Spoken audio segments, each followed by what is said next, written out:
एक व्यक्ति थे, उनके 4 बेटे हुए।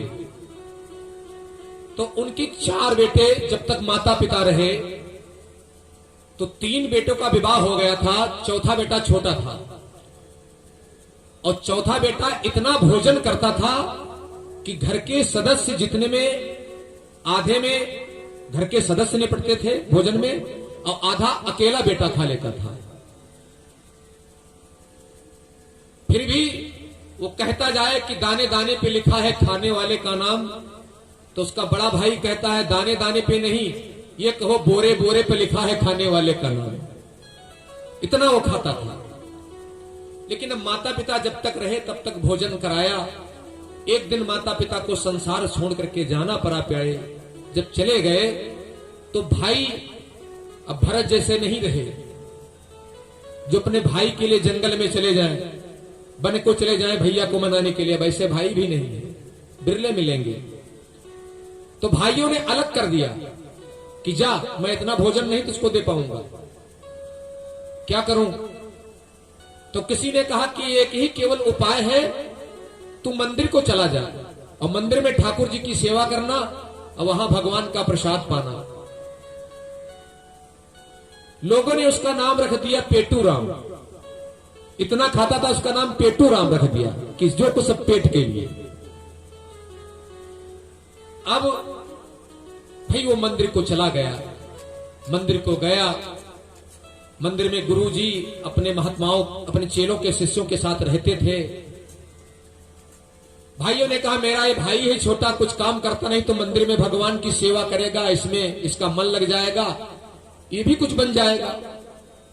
तो जो गुरु जी थे मंदिर में पुजारी जी, उन्होंने कहा ठीक है, कई चेले रहते हैं यहाँ, ये भी रह लेगा, भगवान की सेवा करेगा और आराम से जो है भगवान के साफ सफाई में ध्यान रखेगा और भगवान का प्रसाद पाएगा। अब वो महात्मा जी तो जान नहीं पाए कि कितना खाता है। अब भाई वो सेवा करने लगा, मंदिर में रुक गया और रुक गया, सेवा करने लगा। करते करते सेवा हो जाए, फिर उसके बाद भोजन बिना रहा नहीं जाता उसको। तो भोजन करने लगा। अब इतना भोजन करने लगा कि मंदिर में जितने शिष्य थे जितना खाते थे उसमें वो अकेला खा जाता था। अब तो पुजारी जी परेशान हो गए कि ये बला कहां से आ गई। अब बहुत परेशान हुए पुजारी जी। तो जब परेशान हो गए पुजारी जी तो उस दिन आई एकादशी। महीने में 2 एकादशी होती हैं। और मैं एक बात और बताऊं आपको, ध्यान देना, एकादशी का व्रत हर व्यक्ति को करना चाहिए। एकादशी समस्त पापों को नाश करने के लिए एकादशी का व्रत अनिवार्य है हर व्यक्ति के लिए। समस्त पापों का महीने में 2 एकादशी होती हैं। लिखा हुआ है एकादशी का व्रत निर्जला करना चाहिए, लेकिन वैसी सामर्थ्य हम में आप में अब नहीं है कि हम निर्जला कर पाए। यानी बिना जल के, निर्जला माने बिना जल। तो चलो निर्जला नहीं कर पाए तो सजला कर लो। सजला, निर्जला माने बिना जल के। तो अगर बिना जल के नहीं हो पाती है, शरीर सामर्थ्य नहीं है, तो सजला माने जल पी करके रहो। अगर उसमें भी सामर्थ्य नहीं है तो सफला, सफला माने फलाहार करो। अब फलाहार का मतलब ये नहीं है कूटू के लड्डू बन गए हैं और ये खीर भी बन गई है मेवा की। अब वो तो फलाहार नहीं हुआ, वो तो भरपेट भोजन। माने फलाहार करो चाहे भरपेट भोजन कर लो बराबर। फिर एकादशी रहने का कोई मतलब नहीं। व्रत इसलिए कहा जाता है कि जब तक हमारे भीतर के विकार बाहर ना आ जाए। व्रत का मतलब पेट खाली होना चाहिए, सूक्ष्म आहार। फिर अगर उससे भी नहीं बनता है तो फलाहार कर लो। अब फलाहार मतलब सूक्ष्म आहार करो, फिर एकादशी का व्रत करो। एकादशी का व्रत करने से लिखा हुआ 84 लाख योनि भ्रमण नहीं करता है व्यक्ति। हर व्यक्ति को करना चाहिए, ऐसा नियम है। सर्वश्रेष्ठ एकादशी मानी गई है। इसकी कथा एकादशी आप पुस्तक लीजिए, उसमें पढ़िए। प्रत्येक माह की एकादशी 2 एकादशी होती हैं और प्रत्येक महीने में 2 एकादशी का फल लिखा हुआ है। आप स्वयं पढ़ोगे तो ज्ञान हो जाएगा। वो चाहे कोई सौभाग्यशाली स्त्री हो, सुहागन हो, या किसी प्रकार का हो, जैसे मान लिया किसी के यहाँ पति नहीं रहा है वैधव्य जीवन में, फिर भी उसको एकादशी का व्रत करना चाहिए। हर पुरुष को करना चाहिए। इससे जीवन में सतो गुण आते हैं, विकार दूर हो जाते हैं और परिवार में सुख शांति आती है। इसलिए एकादशी का व्रत सर्वोत्तम माना गया, हर व्रतों में श्रेष्ठ। तो उस दिन एकादशी का दिन आया। वो चेला जो पेटू राम था, उसने मंदिर की व्यवस्था देख करके कहा, अब गुरुजी हमको भोजन की व्यवस्था करो। तो गुरुजी ने कहा, भाई आज तो एकादशी है, मंदिर में भोजन नहीं बनेगा। अच्छा एक बात और, एकादशी के दिन चावल वर्जित है। एक दिन पहले से चावल नहीं खाना चाहिए। जैसे कल एकादशी तो आज शाम को चावल नहीं खाए जाएंगे। और लिखा हुआ एकादशी के व्रत के दिन वो चाहे, पहली बात तो चावल घर में बनने नहीं चाहिए, बल्कि हाथ से छूने भी नहीं चाहिए चावल। और उस दिन भगवान शंकर पर चावल चढ़ते भी नहीं है, ये ध्यान देना। बहुत से लोग एकादशी के दिन भगवान शिव पर चावल चढ़ाते हैं कि भगवान शिव परम वैष्णव है और उस दिन चावल नहीं चढ़ाने चाहिए। अगर कोई चावल चढ़ाता है तो मान करके चलो उतने कीड़े चढ़ा रहा है। अगर कोई चावल उतने खाता तो मान करके चलो उतने कीड़े खा रहा है। वो एकादशी के दिन जो चावल खाता है और चावल चढ़ाता है तो मान करके चलो कि कीड़े खा रहा है, ये लिखा हुआ है, वर्जित है इसमें। तो गुरुजी ने कहा कि ऐसा है, आज मंदिर में एकादशी है और यहां पर जो है भोजन नहीं बनेगा। तो कहा, मैं तो महाराज मर जाऊंगा, बिना भूख बिना भोजन के मैं रह नहीं सकता। तो गुरुदेव ने कहा कि ऐसा करो, थोड़ी सी सामग्री ले लो, थोड़ा सा आटा, थोड़ा सा साग, थोड़ी सी गुड़, थोड़ा घी ले जाओ और गौओं को ले जाओ, जंगल में छोड़ दो और वहीं पे थोड़ा भंडारा सिद्ध कर लेना, अपने हाथे बना लेना और भोजन पा लेना। वो मान गया, चलो ठीक, अब मंदिर में बनेगा नहीं तो मैं भूखो रह नहीं पाऊंगा, इसलिए मैं बाहर जाकर के बना लूंगा। सामग्री मंदिर से मिली, गुरुजी ने दिया, वो गया। लेकिन जब जाने लगा तब गुरुजी ने कहा कि ऐसा करना कि जब तक भगवान का भोग न लगा लेना तब तक प्रसाद को पाना मत, भोजन को पाना मत। अब देखिए उसके मन में बात बैठ गई। और हम सभी लोग जानते हुए घर में भच्छा भच्छ खा रहे हैं, ये धर्म नहीं है, ये धर्म नहीं है। लिखा हुआ है कि भोजन में विकार हो जाता है, विकार, न जाने कहां का आ गया धन जिससे हमने भोजन बनाया। अब किसी कैसे के कमाई का भोजन है, किसी का कैसा पैसा आ गया, चोरी चकारी आदि का। तो इसीलिए कहा गया कि तुम ही निवेदित भोजन कर ही, भगवान को पहले निवेदित कर दो, भगवान का पहले भोग लगा दो, जिसमें विकार दूर हो जाए और फिर वो प्रसाद हो जाएगा, उसको पाओ, उसमें कोई विकार नहीं रहेगा। अब वो गया, जब जंगल को गया तो वहां सबसे पहले उसने क्या किया, थोड़ी सी लकड़ी की व्यवस्था करी और भोजन भंडारा उसने सिद्ध करने की व्यवस्था करी। थोड़ा सा आटा दिया था, आटे से एक रोटी बनी, थोड़ा साग बनाया, गुड़ रखी, एक पत्तल लाया, उस पे सारी सामग्री रखी बना करके भोजन को। अब जैसे एक टुका तोड़ करके निवाला मुंह के सामने ले गया तो उसको याद गुरुजी की आ गई कि गुरुजी ने कहा था भगवान का भोग लगा लेना। तो रुक गया, वहीं पर रोटी धर दिया उसने, अब रख दिया। तो भोग लगाना तो जानता नहीं है वो, ये कैसे करे, तो यम वस्तु गोविंदम, ये कुछ जानता ही नहीं है। तो आंखें बंद करके बैठ गया और मन ही मन भगवान से प्रार्थना करने लगा, प्रभु जो हमने बनाया है प्रसाद, आइए इसका भोग लगाइए, मैं जानता कुछ नहीं हूं, वैसे मैं बहुत भूखा हूं, जल्दी आ जाओ और तुम भी प्रसाद पालो, क्योंकि गुरुजी ने बला हमारे सामने डाल दी है। अब भगवान के भोग को बला कह रहा है कि ये बला डाल दी हमारे सामने, मैं तो पहले से भूखों मर रहा था और दूसरे में गुरुजी ने कह दिया कि भगवान का भोग लगा लेगा और तुम आ नहीं रहे हो। तब आंखें बंद किए बैठे और भगवान को स्मरण कर रहा है, कहता है राजा राम आइए मेरे राम आइए, मेरे भोजन का भोग लगाइए। राजा राम आइए मेरे राम आइए, मेरे भोजन का भोग लगाइए। प्रभु राम आइए मेरे राम आइए, मेरे भोजन का भोग लगाइए।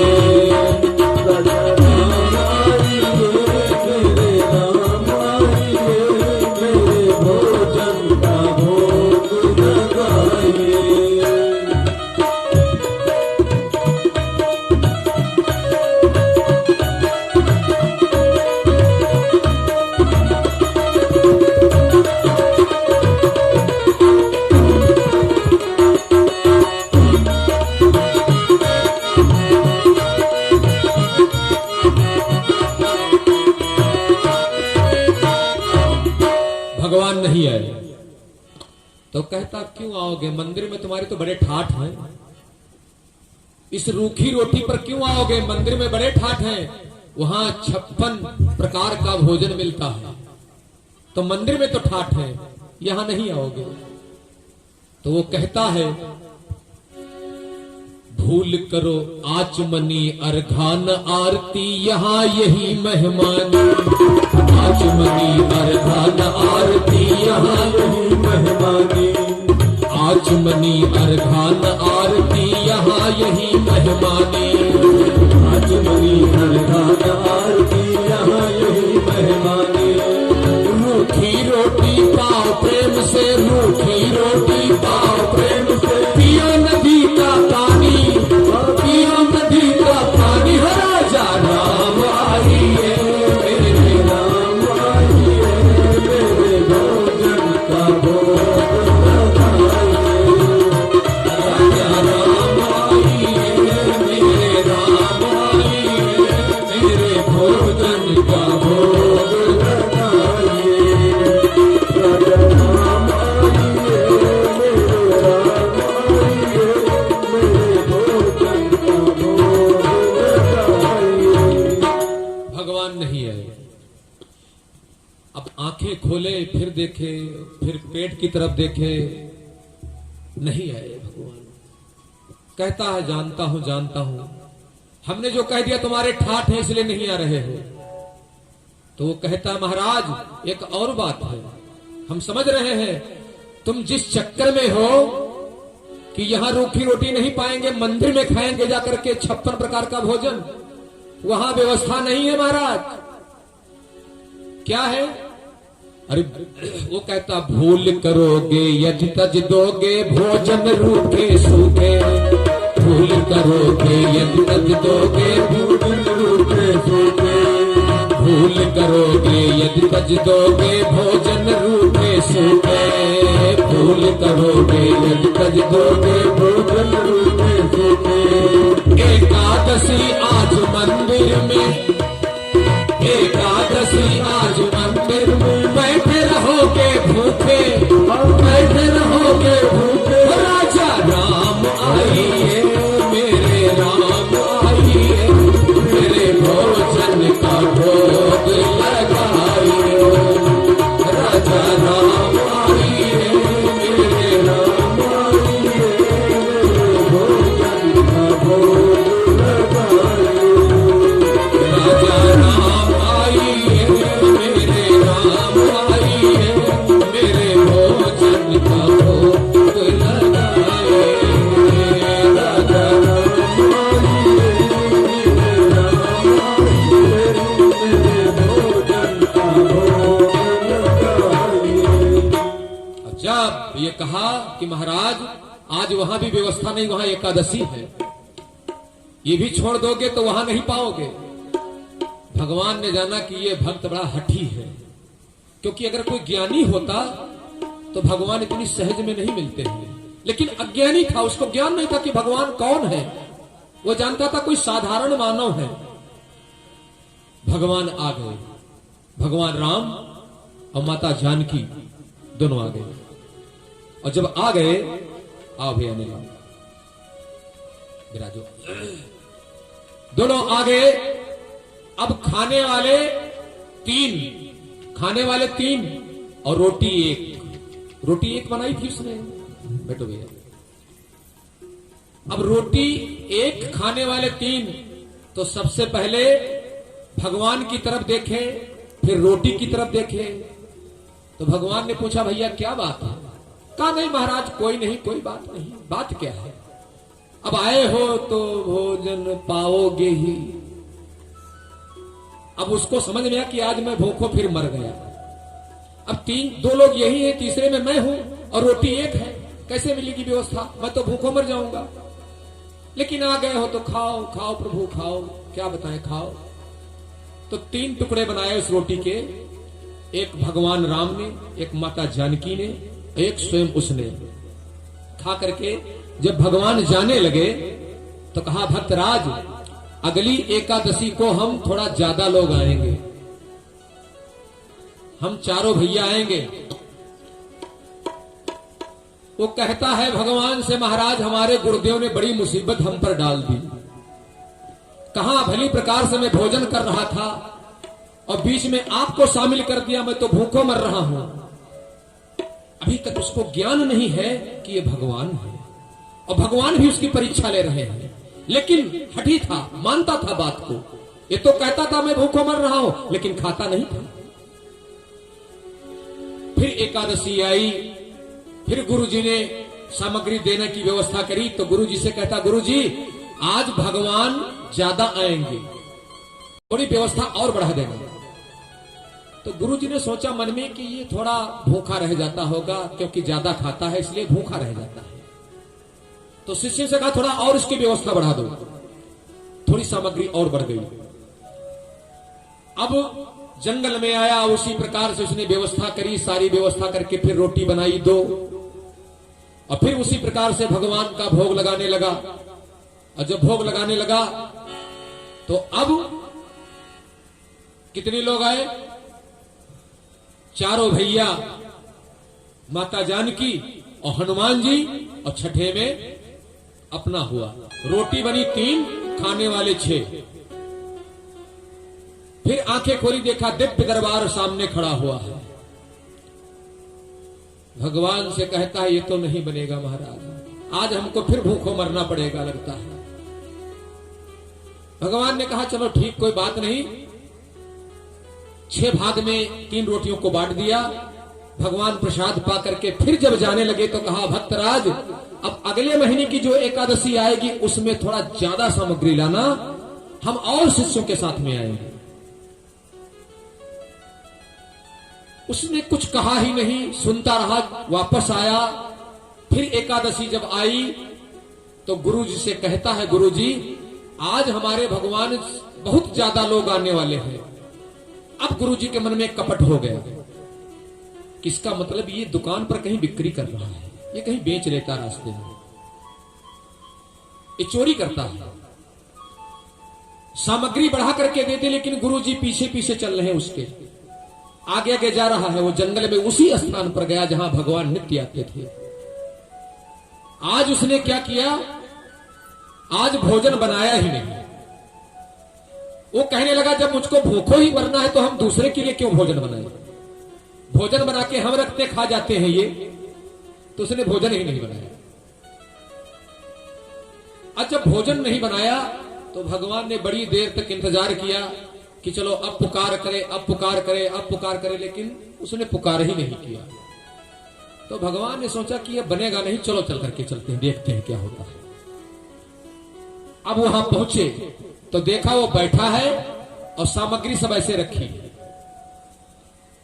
भगवान ने पूछा, रे भक्तराज, बहुत भूखा हूं, आपने भोजन की व्यवस्था नहीं करी? तो कहता, महाराज मुझको खाने के लिए मिलता नहीं है, बात है साफ, भोजन बना लो और तुम ही लोग पालो, हम नहीं पाएंगे।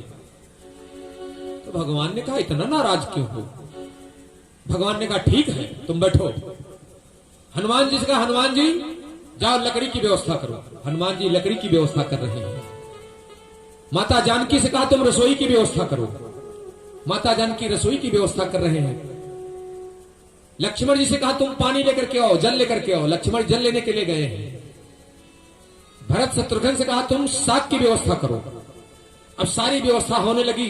अब ऐसा भी भक्त होना चाहिए जो भगवान के हाथ का भोजन पा रहा है, बड़ा सौभाग्यशाली है।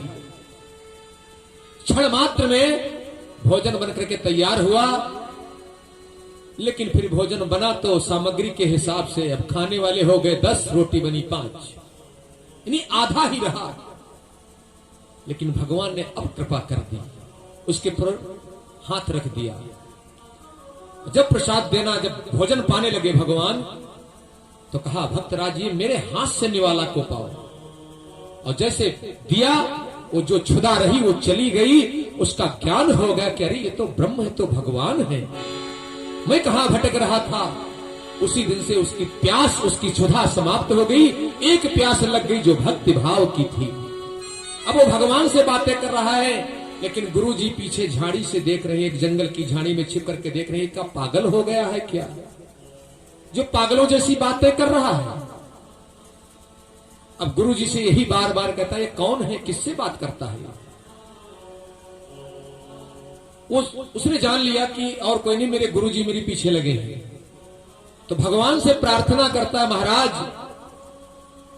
जिन गुरु ने ज्ञान दिया है, कृपया मेरी प्रार्थना है कि मेरे गुरु को भी दर्शन दे दो। तो जैसे नाम लिया तो भगवान ने दिव्य दृष्टि से गुरु को भी पूरे दिव्य दरबार का दर्शन करा दिया।